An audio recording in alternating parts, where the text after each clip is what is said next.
God aften, og velkommen til den her video-interaktive del af undervisningen. Det er mig, der hedder Jonathan, og jeg skal være instruktør, uanset om man melder sig til i Aarhus eller Middelfart. Det hele kommer til at foregå i en lang køre, og derfor kan det godt være, at jeg laver nogle fejl undervejs. Nu er det først på sæsonen, så det må I lige bære over med. Men ellers så vil jeg bare lige kort fortælle, hvad det er, vi går igennem. På dagen vil I få udleveret sådan en her. Det hedder en sejladsvejledning, og den kan man hente gratis ind fra trykfonden.dk. Der er 2 sider på den. En med afmærkninger, en med både. I vil få den her udleveret og få den med hjem, så derfor behøver I ikke bestille den. Men hvis I mister den, så kan den altså hentes igen. Det vi skal snakke om, det er blandt andet afmærkninger. Og på den forreste side her, nu vil jeg lige se, om jeg gør sådan, jeg selv kan se det. Der har vi simpelthen alle de afmærkninger, som vi skal kunne. Vi har både de grønne og de røde. Vi har den med 2 sorte kugler i toppen. Den med rød kvast i toppen. Gul kryds. Og så har vi dem heroppe, kompasafmærkningerne. De er lidt svære at huske udenad, men det kommer vi til. Om på bagsiden herom, der har vi samtlige både, vi kan risikere at møde ude på vandet. Vi har almindelig speedbåd. Vi har slæbebåd. Vi har sejlbåd, vi har lodsbåd, fiskekutter, trawler osv.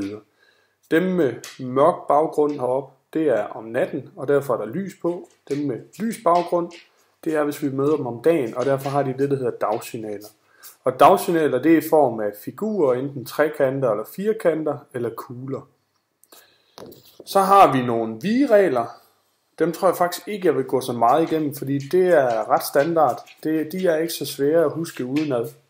Og så har vi noget hernede, der hedder manøvresignaler og lydsignaler generelt. Yes.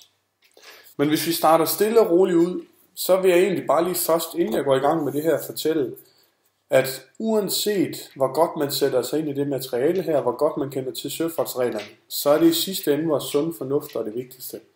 Følger vi altid vores sunde fornuft, så burde der ikke opstå nogen problemer ude på vandet. Selvfølgelig er der visse ting, der skal overholdes, og det er for eksempel noget, man kan få bøder af politiet for. Det er manglende redningsvest. Der skal være 1 per person, den skal passe i størrelsen, og så skal den være godkendt. Så er der noget med afstand til kysten. Alt efter hvor man sejler henne i Danmark, så er der en begrænsning, der hedder 250 eller 3 meter til kysten for at må plane.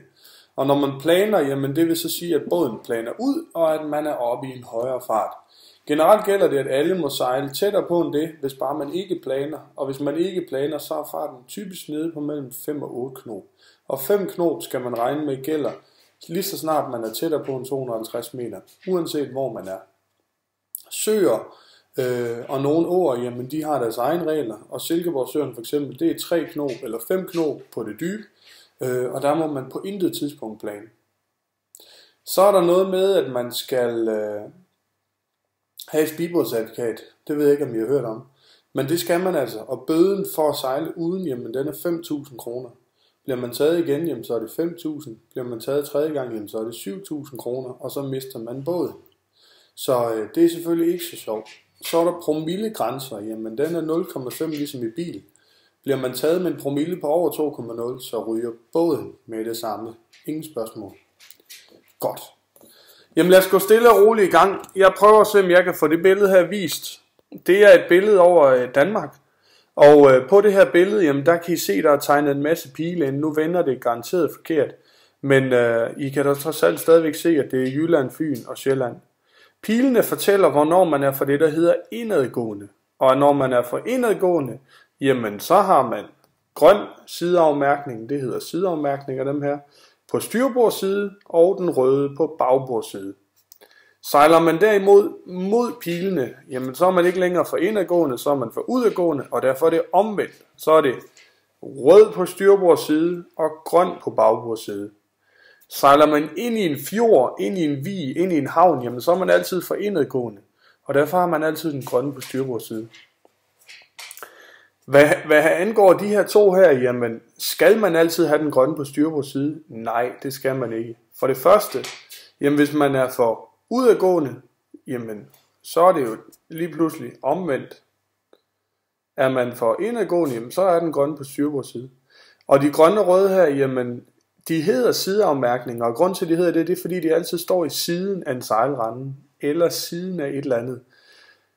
Og om man skal ligge i sejlranden eller ej, jamen det bestemmer man sådan set selv. Hvis man føler, at der er dybt nok ved siden af sejlranden, jamen så må man hellere end gerne sejle der.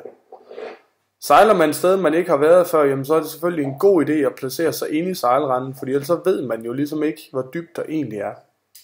En sejlrende vil altid være gravet ud, så der er minimum en 3-4 meter dybt, og det er altså nok for de fleste både. Sådan en båd som dem, vi skal ud og sejle i, den stikker kun en halv meter. Så det vil sige, hvis jeg ikke føler, at der er behov for at lægge mig 400 meter væk fra kysten for at sejle i sejlranden, jamen så tøffer jeg bare forbi. Jeg skal bare være opmærksom på, hvor dybt der er. De grønne her har altid en pil i toppen. De røde har en spand i toppen, en firkant. De to ting vil altid være på. Hvis der er lys i, jamen så lyser den grønne her, den lyser grøn, den blinker grøn, den røde, den blinker rød. Hvad angår udformningen af dem her, jamen om den er tyk eller tynd, har sådan set ingen betydning. Det eneste, det er sådan set bare, hvor den bliver produceret henne, og om havnen selv laver den. Så derfor ser de tit forskellige ud. Hvad angår refleksbånd, jamen når den nu er grøn og blinker grøn, jamen så skal der selvfølgelig også være en grøn refleks på. Hvad angår den røde, jamen så er der en rød refleks på den. Så hopper vi et skridt længere ned, og der møder vi sådan en her, som har 2 sorte kugler i toppen, sorte og røde striber. Det kalder man for en isoleret fareafmærkning. Og grund til at den hedder det, det er fordi den står alene over en fare ude på vandet. Hvad faren består i, jamen det kan enten være en stor sten, eller et vrag, jamen, eller et rev, eller et eller andet, som kommer så tæt på overfladen, at det har fare for nogle skibe. Vi har kun 2 af dem i Danmark, så det vil sige, at vi har ikke specielt mange steder, man skal være opmærksom på den her. Men kommer man for eksempel til Norge eller Sverige, jamen, eller ud for Grønlands kyst, jamen, så kan det være, at man pludselig har masser af dem stående, fordi de har masser af store sten og alt muligt. Når der nu ikke står sådan en her, jamen, så betyder det jo ikke, at der ikke kan ligge en stor sten. Dem, der vælger at sætte dem op, det er igen blandt andet havne og ellers færgeruter, som har behov for at kunne se, hvor de skal udenom. Og hvis der ikke står en, jamen, så er det egentlig ikke fordi, at det ikke er nødvendigvis. Det er fordi, der ikke er nogen, der lige giver penge til at kunne sætte sådan en op. Den har altid 2 sorte kugler i toppen, og så er den sorte og røde stribet. Om det er rød eller sort, der kommer først, det er sådan set ligegyldigt. Og hvad angår reflekser, jamen når den er 2-farvet, så er der 2 reflekser på. Den røde, det bliver til en rød refleks, og sort, jamen desværre er der ikke sorte reflekser, og derfor bruger man farven blå. Blå refleks har man brugt i mange år, både på politibiler, ambulancer og brandbiler, og den virker ganske udmærket. Og hvorfor den blå refleks er øverst på den her, det er fordi man finder de 2 sorte kugle i toppen. Så det vil sige, at reflekserne er blå over rød. Det var isoleret fareafmærkning. Tag den længere nede, der finder vi den her. Den er rød og hvid med røde og hvide striber på langs. Og de går altså lodret, hvor på isoleret farvemærkning går de vandret. Den her har en rød kvast i toppen.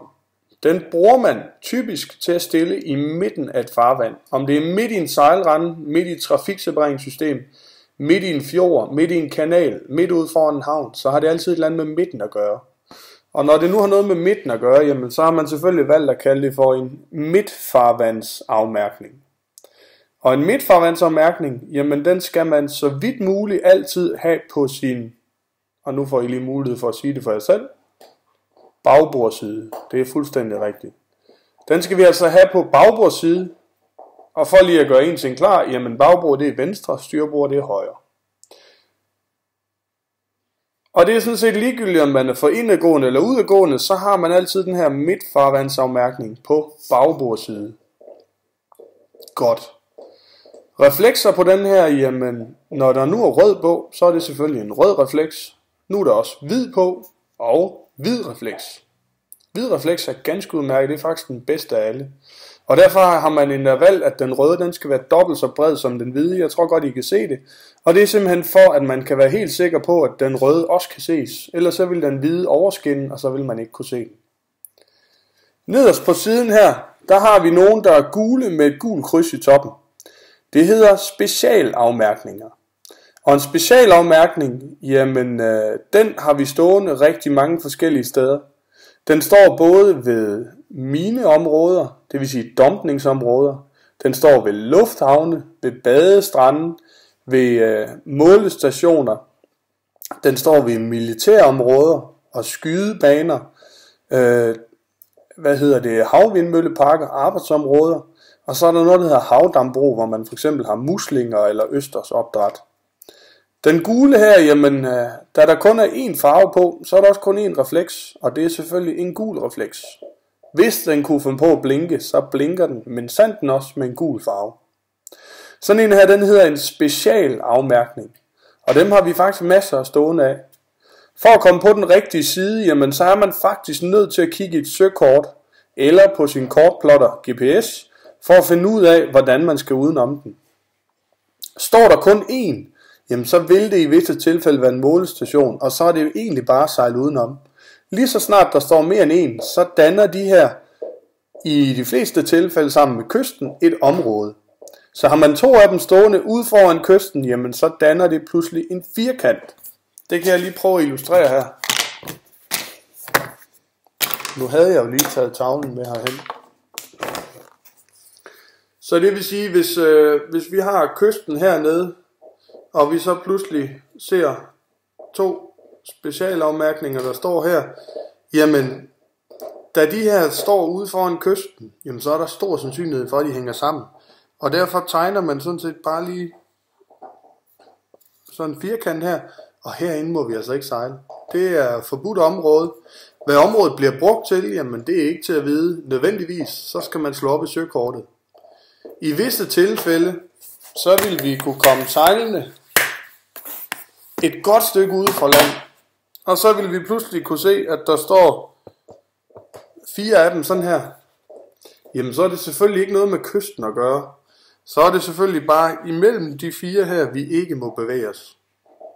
I nogle tilfælde, jamen så betyder det her område egentlig bare, at man hverken må fiske, lægge anker eller grave.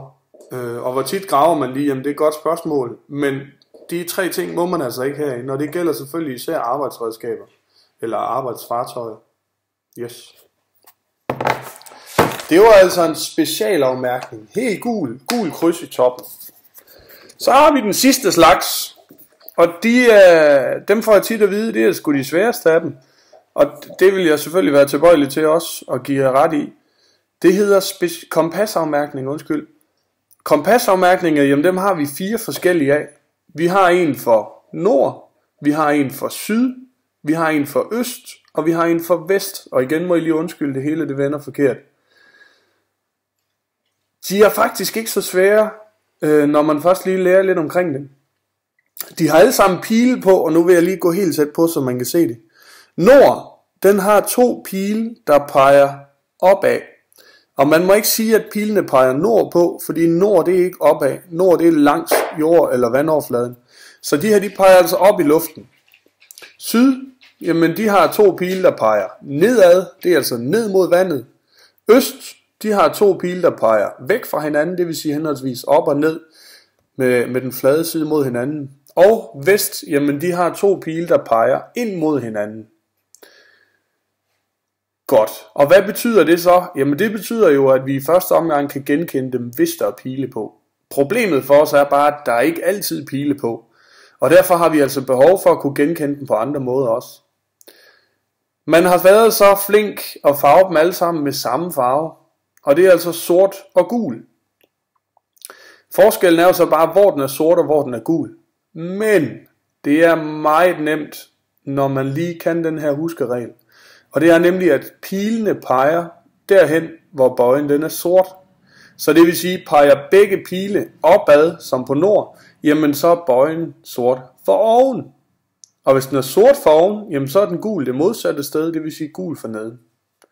På syd, der peger begge pile nedad, ergo må den sorte farve være, og det har I sikkert gættet, for neden. Og når den er sort for neden, jamen så må den være gul for oven.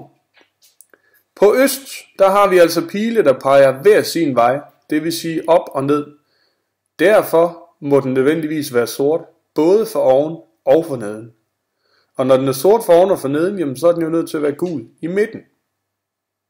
Og der glemte jeg selvfølgelig lige at sige, nord og syd er kun tofarvet, øst og vest er trefarvet, og det er man nødt til for at kunne se forskel på dem. Vest, der har vi 2 pile, der peger ind mod midten. Og uden at skulle afsløre for meget, jamen, så har I nok gættet, hvor den er sort henne, i midten. Og når den er sort i midten, jamen, så må den jo nødvendigvis være gul, både for oven og for neden. Og på den måde er det altså nemt at huske, hvor de er sorte og hvor de er gule, og det håber jeg selvfølgelig også, I kan.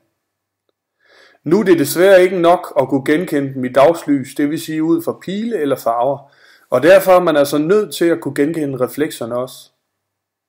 Og hvad angår reflekser, jamen når det er sort, det snakker vi om over på den isolerede farvemærkning, så er det blå refleks.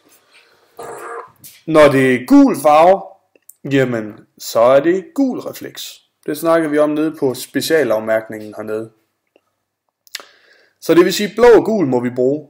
Og det er sådan set lige ud af landevejen. Nord, som er sort for oven og gul for neden, jamen det bliver selvfølgelig blå refleks øverst, gul nederst. Syd, omvendt, gul refleks øverst, blå nederst. Og så har vi øst og vest. Og nu kunne man godt forestille sig, at man bare skulle putte 3 reflekser på. Men det er ikke tilfældet. Der skal også kun være 2. På øst, jamen der går man ind og kigger på, hvilken farve er der mest af. Og den farve, der er mest af, det er sort. Så nu får I lige 2 gæt for jer selv på, hvilke 2 reflekser der er på den. Jamen, det er rigtigt. Det er selvfølgelig 2 blå reflekser, fordi der er mest sort farve.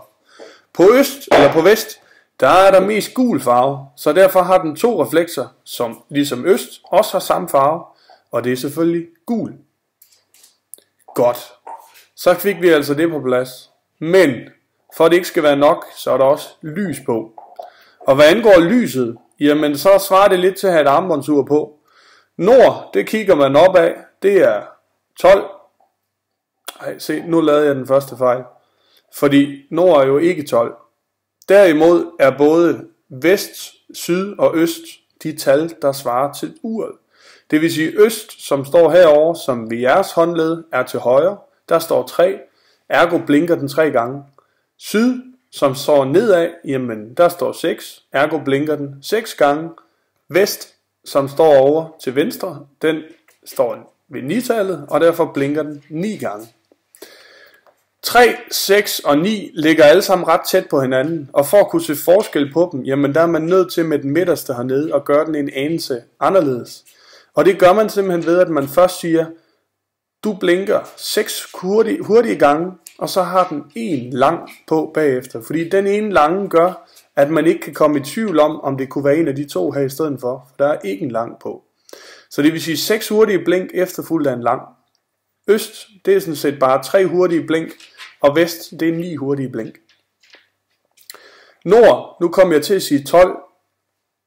Det kunne man have gjort, men så ville 12 og 9 være for tæt på hinanden.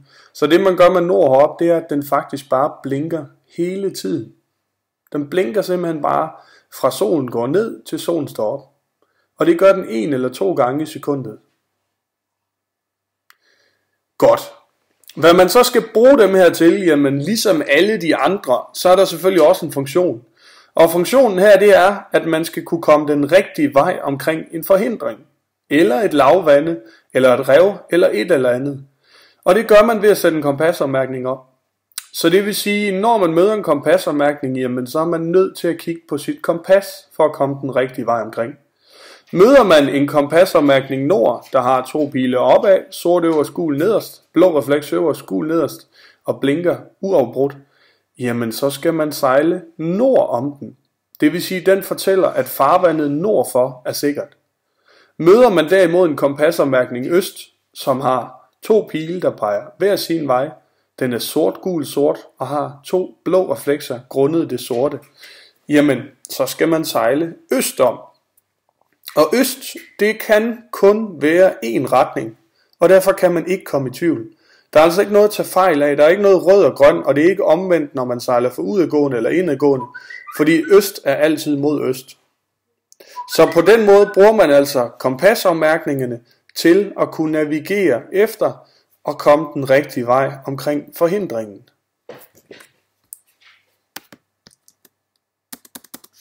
Nu skal jeg lige sikre mig, at det hele ikke går i stå her.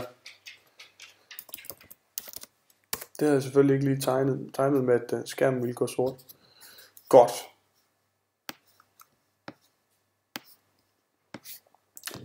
Så er vi faktisk færdige med den side herom. Og det næste, jeg lige synes, vi skal tage fat i, jamen det er vigeregler. Og jeg vil egentlig bare lige kort gennemgå dem, som de er vist her. Møder man en båd på det, der hedder skærende kurs, jamen så er reglen sådan set, at dem, der har den anden på styrbords side, de skal vige. Og det er det, der hedder højre vigepligt. Så det vil sige, at alle de både, der kommer fra højre side, uanset om det er en motorbåd eller en sejlbåd, jamen der skal man vige for. Og det gør man selvfølgelig ved at gå det, der hedder agterom. Og går man agterom, jamen så er det det samme som at sige bagom. Bagom, det kender sensor bare ikke, fordi at han forventer, det er et maritim udtryk, så derfor siger man agterom, når man går bagom en anden båd. Kommer man på det, der hedder modsatte kurser, hvor man sejler mod hinanden, jamen ligesom vi kører i højre side af vejen, jamen så ligger man så over i højre side, når man møder en båd, der er på modsat kurs. Ligger man allerede et godt stykke fra hinanden, jamen så er det jo et eller andet sted ligegyldigt. Men kommer man lige mod hinanden, jamen så drejer begge både en anelse til styrbord og går forbi hinanden. Hvad angår sejlbåde, jamen så har de altid fortrinsret. Så det vil sige, møder man en sejlbåd, der kommer for eksempel fra bagbords side, det vil sige, han har dig på styrbords side, jamen så er det stadigvæk os, der skal vige. Vi skal altid vige for sejlbåde. Det gælder, så længe de sejler for sejl. Fordi sejler en sejlbåd ikke for sejl, jamen så går den for motor. Og lige så snart den går for motor, så er det en motorbåd. Derfor skal man altid kigge på, om sejlbåden sejler for sejl eller motor, fordi det her er altafgørende for hans vigeregler. Bliver man indhentet af en anden båd, jamen så er det altid den indhentende båd, der skal vige, uanset om det er en sejlbåd eller en motorbåd. Indhenter man en anden båd, jamen så siger det jo sig selv, så er det en selv, der skal vige. Godt. På det her tidspunkt her, så plejer vi at holde en lille pause, men det er der jo ikke grund til, fordi I kan jo sådan set blot sætte på pause. Og derfor vil jeg hoppe direkte videre over til det, der hedder skibslys. Skibslys, jamen som I kan se, så er der temmelig mange skibe, man skal kunne. Det jeg så kan glæde jer med her, det er, at de nederste 2 linjer, de hører til et duelighedsbevis, og er derfor ikke en del af speedbådsprøven. Det er for eksempel båd, som ikke er under kommando, og båd, der er stødt på grund, og alt muligt forskelligt, og det skal jeg simpelthen ikke belemre jer med. Det skal I ikke kunne huske. Derimod, jamen der skal vi kunne en ganske normal speedbåd, en sejlbåd, en fiskekutter, en trawler, en slæbebåd og det, der hedder en lodsbåd. Og hvordan lyset er bygget op, jamen det er der faktisk en lille illustration af hernede. Fordi alle både skal have hvidt lys, grønt lys og rødt lys. I hvert fald så længe de er over en vis størrelse. Og hvad angår det grønne og det røde lys, jamen så skal det lys fra ret forud, det vil sige lige ud, til 112,5 grader ud over bådens sider. Så det vil sige en lille smule mere end 90 grader skal de kunne lyse. Så har man det, der hedder toplys. Og toplys, jamen det er det lys, der lyser fremad. Det skal lyse den samme vinkel som det røde og grønne til sammen. Det vil sige 225 grader. Det hvide lys agterud, det skal så lyse resten af vejen rundt, fordi en motorbåd altid skal have 360 grader lys. Og derfor lyser det med 135 grader. Der er nemlig kun 135 grader tilbage fra 225 og op til 360.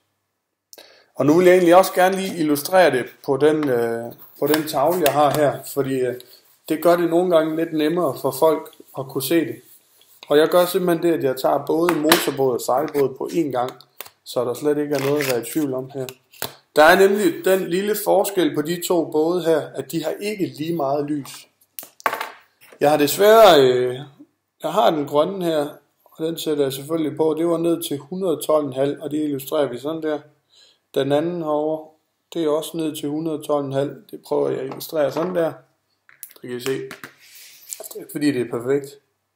Det røde lys, jamen det er også 112,5 grader. og det kommer til at se sådan der ud. Yes. Så indtil videre ligner de to både her hinanden. Hvad angår hvidt lys, jeg kan ikke tegne med hvid her på, så det bliver blå. Jamen motorbåden, den blev vi lige enige om, at den har et agterlys, som lyser 135. Og så har den et ekstra, og det er det, der hedder toplys, som så lyser til sidste 225 grader. Så på den måde, der kan man altså se hvidt lys hele vejen rundt. En sejlbåd, jamen så længe den sejler for sejl, så skal den ikke have et toplys. Derimod skal den altid have agterlys, fordi ellers vil man slet ikke kunne se den bagfra. Og det her, det er sådan set den eneste forskel på de her to både, det er, at uanset hvor jeg står henne og kigger på en motorbåd, så vil jeg altid kunne se et hvidt lys. Står jeg og kigger på en sejlbåd ud fra den sidelanterne, jamen så kan jeg ikke se noget hvidt lys, det kan jeg kun agterude. Så det vil sige, står jeg her og kigger på en sejlbåd, jamen så kan jeg kun se dens røde sidelys, det vil sige bagbordsside.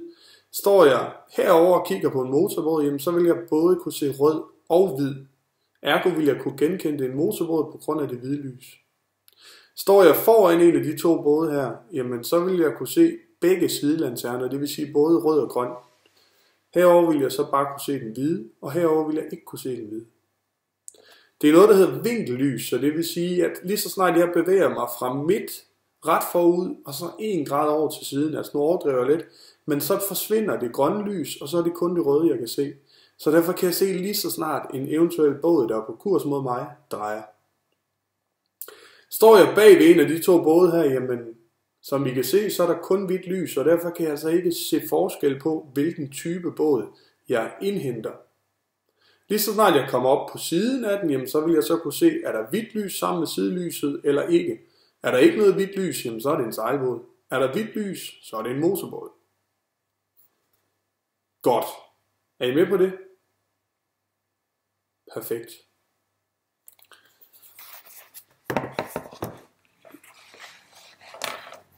Så har vi andre typer både også. Yes, jeg lægger lige det her væk. Det var motorbåden her. Så har vi en sejlbåd, som vi også fik illustreret. Der gælder bare lidt noget særligt. Fordi en sejlbåd, når den sejler om dagen, jamen så kan den faktisk vise, om den sejler for sejl eller motor. Er der slet ikke noget sejl oppe i masten, jamen så giver det sig selv, at han sejler for motor. Men sejler han nu både for sejl og motor, fordi han er op mod en stærk vind, og han skal sejle op mod vinden, jamen så sætter han det der ligner her en lille sort trekant. Og den lille sorte trekant, det er sådan set et dagsignal for, at han sejler for motor. Kigger vi på ham herovre, jamen kan I gætte jer frem til, hvad han sejler for? I får lige et par sekunder. Godt. Da han både har toplys tændt og agterlys, jamen så må han også sejle for motor. Fordi det giver 360 grader til sammen. Ham herovre, han sejler kun for sejl, fordi han har kun grønt lys på styrbords side af sin båd. Godt. Så prøver vi at hoppe ned til dem hernede. Det er nemlig sådan, at fiskekutteren, det er ham her. Han har noget lidt specielt lys. Han har nemlig i sin forreste mast, så langt op som muligt, et rødt over et hvidt lys. Og som I kan se, da det er fuldendte cirkler, så er det altså begge to lamper, der lyser 360 grader. Lige så snart man kan se rød over hvid, det kan man jo nemlig ikke på en normal motorbåd heroppe, jamen så ved man, det er en erhvervsbåd. Og så er det altså en fiskekutter. Fiskekutteren har selvfølgelig også agterlys samtidig med. De her to her, de er tændt, og de lyser hele vejen rundt. Så det vil sige, at hans grønne lys, det indikerer jo så her, at man ser ham fra. Og nu håber jeg, I sagde styrbords side til jer selv. Det gjorde I selvfølgelig.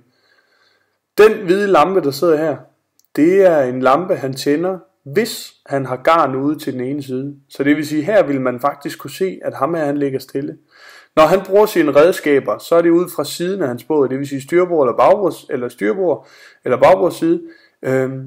Og for at være helt sikker på, at den båd, der nu har set ham, kan se, at han er i gang med at fiske, jamen så tænder han det her lys her for at vise det. Og for at komme rigtigt udenom ham her, jamen så skal man som minimum 150 meter forbi til den side, hvor han nu har lyset tændt. Hvis han ikke har noget lys tændt, jamen så kan det være, at han ligger og fisker ret tæt på sin båd. Og derfor holder man normalvis god afstand. Men det her lys betyder, at der skal være minimum 150 meter. Så det vil sige fiskekutter, rød over hvid lanterne. Ham herover, det er en trawler. Og trawleren, jamen, hvor ham her, han fisker ud til siden, så fisker ham her agterud, det vil sige bagud. Og han har altså en grøn over en hvid lanterne, hvor fiskekutteren havde rød over hvid. Det er sådan set næsten den eneste forskel. Og når han er grøn over hvid, så er det en trawler. Den grønne her, det betyder, at han er set fra, og nu ser I selvfølgelig styrbord side igen, og her har hans agterlys. Ham her, som sagt, fisker altid bagud, og der skal man altså lige være opmærksom på, at hans net, det er noget større, end det fiskekutteren fisker med. Og derfor skal man simpelthen altid holde en afstand af minimum 300 meter, når man går agter om sådan en bandit her. Yes. Så har vi noget, der hedder en slæbebåd. Og slæbebåden er sensor ikke for glad for, når den er illustreret her. Og det er fordi alt lyset er tændt på én gang. Og det kan man selvfølgelig ikke se. Enten så kan man se de 2 hvide lys her, eller 3 hvide lys, eller også så kan man se agterlys.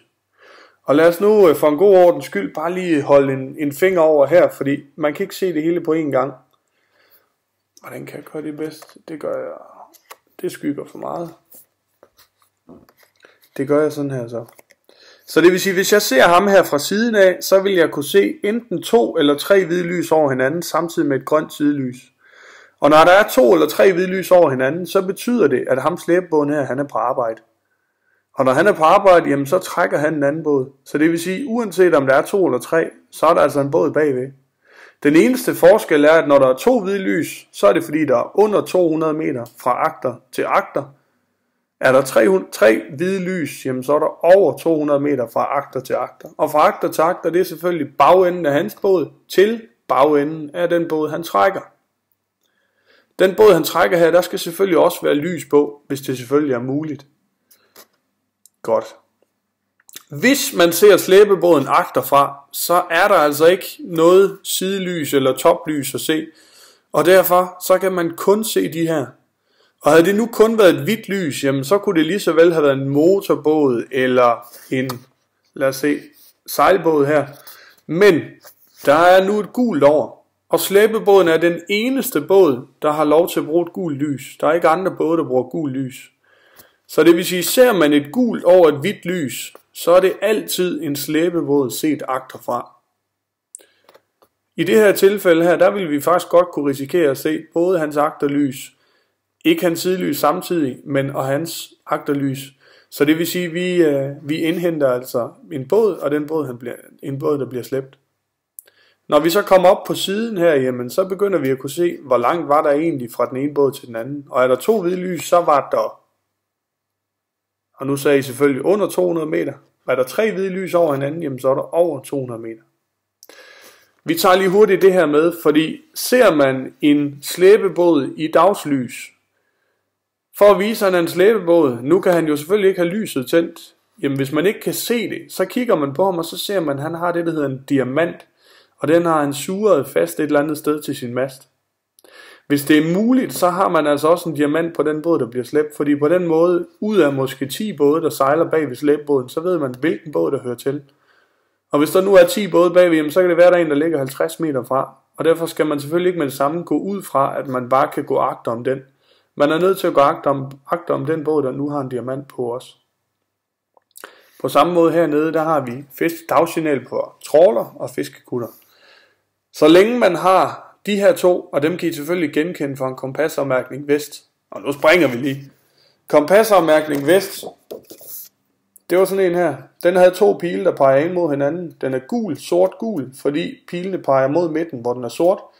Reflekserne, jamen da der er mest gul på, så er det 2 gule reflekser. Godt. Det kunne I selvfølgelig godt huske.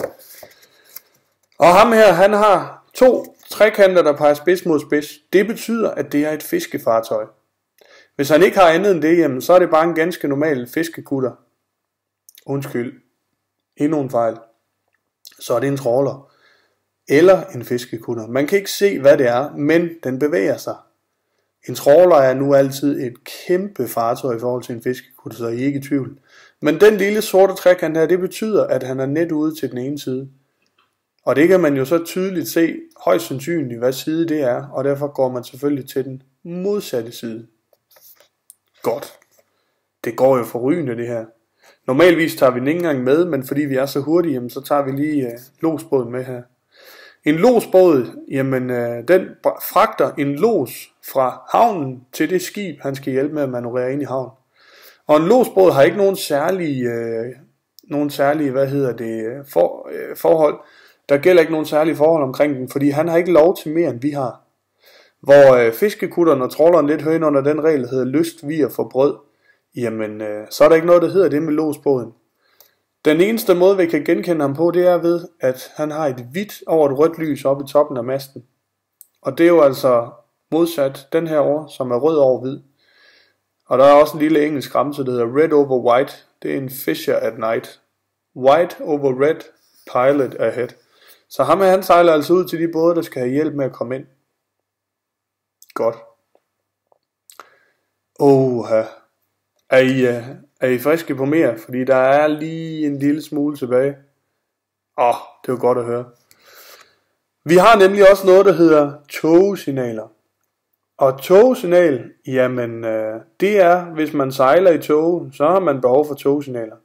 Når man sejler i tåge, så er det ikke til at se, hvor man sejler hen af, hvor tæt man er på kysten, hvor langt man er fra andre både, og hvor hurtigt man egentlig sejler.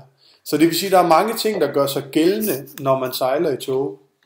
Og for at være helt sikker på, at man nu også kommer sikkert igennem, jamen så giver man det, der hedder et tågesignal, og det gør man hver andet minut. Og det gælder generelt for alle tågesignaler. Hvis man føler, at der er for langt imellem, og man føler, at man er et sted, hvor det er nødvendigt at gøre oftere, jamen så er man mere end velkommen til at gøre det hver minut. Beslutter man sig for at gøre det hver minut, jamen så skal man bare huske, at det er altså hver minut lige pludselig, og ikke hver anden minut. Og det skal man huske i al den tid, man sejler i togen. Godt. Vi havde nogle forskellige både heroppe, og for en ganske normal speedbåd, jamen så gælder det faktisk, at hvis man sejler i toge, så giver man en lang tone hver anden minut. Og nu sidder jeg og tænker, jamen en lang tone, hvor lang er den? Godt I spørger. En lang tone, den er 4-6 sekunder lang, og det kan I selvfølgelig ikke se, fordi det vender forkert. Og en kort tone, som det hedder, den er 1 sekund lang. Så det vil sige, at i løbet af 1 minut, der giver jeg altså en tone på 4-6 sekunder, eller hver anden minut. Det er, hvis jeg sejler. Hvis jeg ligger stille i toget, så sejler jeg ikke længere, og derfor er jeg nødt til at give et andet signal. Og det er altså i det her tilfælde 2 lange. Og der skal selvfølgelig bare lige være et lille kort interval imellem, men ellers så er det altså 2 lange lige efter hinanden. Er jeg ude at sejle i en sejlbåd, jamen ved de her 2 her, der kan I se, der faktisk gælder det samme. Og hvorfor må der gøre det? Jamen den sorte trekant her, det betyder, at man sejler for motor, hedder det. Og derfor er det en motorbåd, og derfor har han samme togsignal. Ham herover, hvordan kan I se, at han sejler for motor? Yes, det kan I nemlig ved, at han både har toplys og agterlys tændt, og derfor sejler han for motor, og giver samme togsignal som motorbåd. Den båd her, jamen hvordan kan man se, at han sejler for sejl? Yes, han har nemlig kun sit sidelys tændt. Man kan hverken se hans agterlys eller toplys, fordi det er slet ikke tændt. Og derfor giver han et andet togsignal. Og hvordan det lyder, jamen det kan I måske se her, blot lige i spejlvendte. Det er 1 lang og 2 korte. Så det vil sige 1 lang på 4-6 sekunder, efterfulgt af 2 korte på hver især 1 sekund. Og det signal her, det gælder faktisk for næsten alle andre typer af både. Trawleren, som var grøn over hvid, han har også 1 lang og 2 korte. Fiskekutteren med rød over hvid på siden, den side han fisker til, jamen han har også 1 lang og 2 korte. Slæbebåden, jamen han har også 1 lang og 2 korte.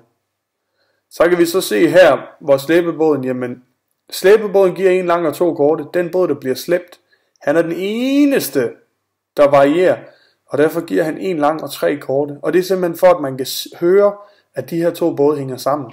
Fordi hvis man nu hørte først slæbebåden 1 lang og 2 korte, Og hvis det så var en motorbåd, der blev slæbt, jamen hvis han gav en lang, så ville man jo ikke have nogen kvaler for at skulle sejle imellem her. Og det kan man altså ikke i det tilfælde her, hvor de simpelthen er et par.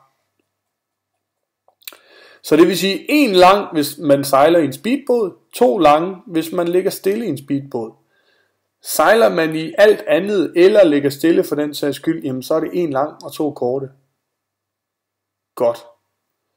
Så har vi lige sådan en enkelt billede herovre, vi også lige skal kunne. Og det er simpelthen en båd. Hvilken båd det er fuldstændig ligegyldigt. Fordi så længe den har en sort kugle hejst op i masten, så betyder det en ting. Og det er, at den ligger for anker. Og ligger en båd for anker, jamen så bevæger den sig ikke, og derfor skal man ikke holde særlig hensyn til den. Men det viser han også kun ved, at han har den her sorte kugle op. Det er ikke et lovkrav herhjemme, så længe båden er under 12 meter lang, og derfor skal I højst sandsynligt heller ikke have en kugle. Er den over 12 meter lang, jamen, så er I nødt til at skulle ud og investere, fordi ellers så kan man risikere at få en bøde af politiet. Godt. Så har vi noget hernede, der hedder manøvresignaler. Og et manøvresignal, jamen det er et lydsignal, man kan benytte sig af, hvis man for eksempel sejler ind i en lille smal havn, og gerne vil fortælle en eventuel anden båd, der ligger i nærheden af en, hvad man foretager sig. Og sejler man for eksempel ind i en lille havn, og man er på vej ud imellem 2 broer, jamen vælger man, at man skal dreje til styrbord, så kan man lige give et signal for at advare både, som eventuelt ligger og sejler foran en, med at man drejer til styrbord. Og det gør man ved at give et kort trut. Vælger man derimod, at man vil dreje til bagbord, det kunne jo også være i et tilfælde, hvor 2 både sejler mod hinanden, og der altså ikke er plads til, at den ene båd kan lægge sig i styrbords side, jamen så giver man 2 korte, og det betyder, at man drejer til bagbord. Og giver man de 2 korte, jamen så kan ham, man sejler hen imod, på afstand høre, at man drejer den vej, og derfor kan han selvfølgelig gøre det samme. Hvis man nu ligger og sejler ind i en havn, og man har en bagved sig, som også sejler, jamen hvis man beslutter sig for, at man pludselig slår bak, eller man generelt vil advare om, at man bakker, så gør man det ved at give 3 korte trut. Og de 3 korte er altså lige efter hinanden. Så har vi et sidste signal, der hedder, jeg forstår ikke din hensigt. Jeg forstår simpelthen ikke, hvad det er for en manøvre, du laver, og hvor du vil hen med den. Jamen vil man advare omkring det, så giver man 5 korte. Og 5 korte, det er sådan set minimum antallet, fordi giver man mere end 5, jamen så betyder det egentlig bare, jeg forstår ikke, hvad du vil, med udopstegn på. Mere moderne sagt, så kan man sige, jeg fatter ikke, hvad det er, du har gang i, eller hvad fanden laver du? Og jo flere man laver, jamen det vil sige, laver man 8 korte, så er det, hvad fanden laver du, med 3 udopstegn, og så er man altså virkelig i tvivl om, hvad det er, der foregår. Og som I nu kan se, jamen så har vi faktisk været igennem det hele. Danmarkskortet, som viser, om man er for indadgående eller udadgående. Indadgående, grøn på styrbords side, rød på bagbords side. Udadgående, omvendt, rød på styrbord, grøn på bagbord. De røde og grønne, de hed sideafmærkninger. Den grønne, den har en pil i toppen, røde har en spand i toppen. Der er en grøn refleks på den, rød refleks på den, grøn lys på den, rød lys på den. De står i forbindelse med sejlrender og fortæller, hvor dybt der er ved siden af. Men om der er dybt nok, det siger de ikke noget om. Vi bestemmer selv, om vi vil på den anden side. Så havde vi isoleret farvemærkning hernede. Den står over sten eller vrag ude i vandet og fortæller, om man skal sejle udenom. Hvilken side man sejler omkring, jamen det er også op til en selv. Den er rød og sort, og når den er rød og sort, jamen så er det blå og rød refleks. Og den blå, den er øverst. Den her nede, det var midtfarvandsafmærkning. Den står i midten af et farvand og fortæller, at man skal have den på bagbordsside. Den kan stå midt i sejlranden, og det gør den sådan set for at vise, at bådene skal ligge sig på hver side, så man ikke ligger og sejler imod hinanden. Den har røde og hvide striber, og når den er rød og hvid, jamen så er reflekseren selvfølgelig rød og hvid. Så havde vi den her nede, det var specialafmærkningen. Specialafmærkningen, den står ude foran et eller andet område, vi ikke må sejle ind i. Og hvad området bliver brugt til, jamen det er jo ikke til at vide. Arbejdsområde, hvis det for eksempel er udbygning af en havn. Militærområde, hvis det er militær øvelsesterræn. Dumpningsområde, hvis der ligger noget på havbunden, man ikke skal sejle henover. Og så videre og så videre. Så derfor er det generelt, at man skal holde sig ude. Hvis det for eksempel er et Ramsar-område, som er et fredet område, jamen så vil der være visse tidspunkter på året, for eksempel nu, man gerne må sejle igennem området. Og lige så snart ynglesæsonen, eller hvad det nu er, begynder, jamen så må man ikke sejle igennem. Så derfor generelt hold jer væk fra områderne. Kompasopmærkningerne, jamen de angiver, hvilken vej vi skal sejle omkring dem. Er det en kompasopmærkning øst, så skal vi sejle øst om, syd, syd om, vest, vest om, nord, nord om. De er alle sammen sorte og gule. Pilene peger derhen, hvor det sorte er, og hvor den ikke er sort, der er den gul. Reflekserne, de er blå og gule. Husk, der er kun 2 refleks på hver, ikke 3. Og blink, jamen kig på armbåndsuret. Syd hernede, den havde en lang efter de 6, og nord, den passer ikke. Den er konstant lys. Så havde vi bagsiden. Nu går det lidt hurtigt. Motorbåd, sejlbåd, slæbebåd, 2 eller 3 hvide over hinanden, gul over hvid set agterfra. Trawler over 300 meter agter om, grøn over hvid, fiskekutter over 150 meter til siden, rød over hvid. Godt dagsignal for en motorbåd, eller en sejlbåd, der sejler for motor, ergo en motorbåd. Dagsignal for en båd, der ligger for anker, en sort kugle. Vigreglerne, dem der jeg er sikker på, I allerede kender. Højre vigepligt gælder, vig for dem, der kommer på højre side, uanset hvilken båd det er. Er det en sejlbåd, som har dig på sin styrbord side, så har han stadigvæk lov til at fortsætte, så derfor skal vi vige for sejlbåd, uanset hvad. Den regel hedder i øvrigt motorviger for sejl. Indhentende båd skal altid vige, og det gør man til den side, man nu engang føler, der er mest plads. Det sidste, jeg lige vil fortælle omkring, det er det, der hedder dykkerflag. Et dykkerflag, det er blåt og hvidt, blå yderst, hvid inderst, og det er et splitflag. Det vil sige, der er klippet en trekant af ude i spidsen.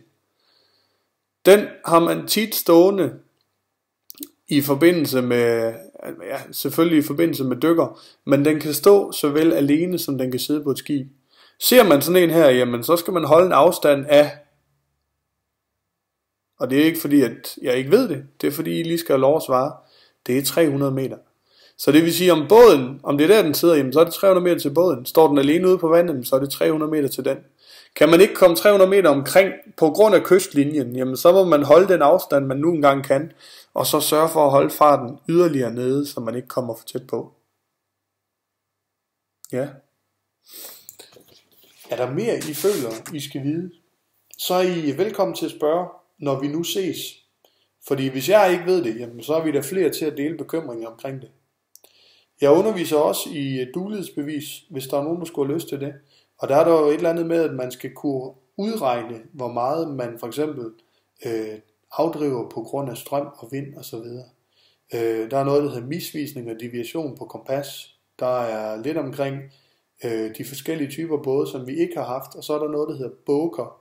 Og båker, det er for eksempel en retningsbåge. Det er, når en trekant, som vender sådan her, og så en trekant, der vender sådan her, hvis de står over hinanden, jamen, så er man på rette vej. Og den ene står altid inde på land, hvor den anden den står ude på vandet et eller andet sted. Yes. Jeg glæder mig til at møde jer. Så det vil sige, hvis I har nogle spørgsmål, så få dem endelig stillet. I er også velkommen til at sende mig en mail eller ringe til mig. Men ellers, så håber jeg altså, at I fik lidt ud af det her. Den har jeg med til jer, når vi ses. Så det skal I ikke tænke på. Og så håber jeg bare, at I kan få lidt sjov ud af den her. Den er allerede lamineret, så der kan altså ikke komme væsker på, som ikke kan komme af igen. Det skulle kun være benzin. Så det er bare helt perfekt.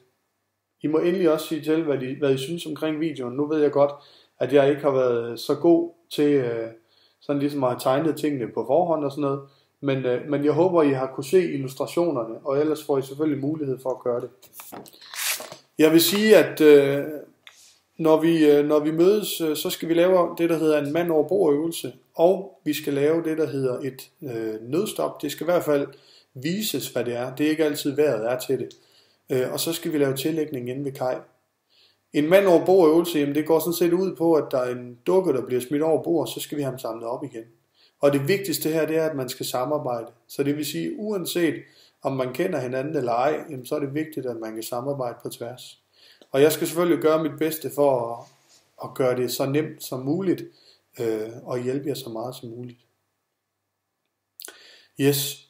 Så nu for at have noget ordentligt tøj med os, fordi nogle gange der står man altså i kopperbukserne, og det står ned i stænger. Og hvis der er lidt koldt, så tag et par handsker med og en hue og så videre. Men det går jeg næsten ud fra, at I har styr på. Det viser sig bare gang på gang, at folk altid har for lidt tøj med. Så hellere for meget end for lidt. Yes. Jeg håber ikke, at der er alt for meget, jeg har glemt. Det skulle jeg da ikke mene, der er.